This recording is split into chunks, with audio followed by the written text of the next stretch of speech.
लाउनु हामीले तपाईँको घर होइन यो लु यसको पैसा तिर्नु भन्नु ल पैसा आथी 10,000 तिरेर आयो बाँकी छ अरे ए मिटर त जोडाइ हुन्छ मिटर जोडेकै छ ए मिटरबाट बालाइ हुन्छ ए हस् हस् मिटर कहाँ छ मिटर यसो हेर्दैन नि अङ्क पनि त्यहाँ टिप्दैन त अङ्क हेर्नु त टोक्दैन काले लामा हो हस् आथी दियो है बाँकी छ अरे आधी आधी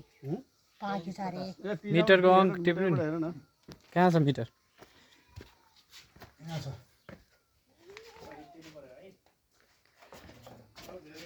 अस्ति मैले कोटे 24-50 24-50 हो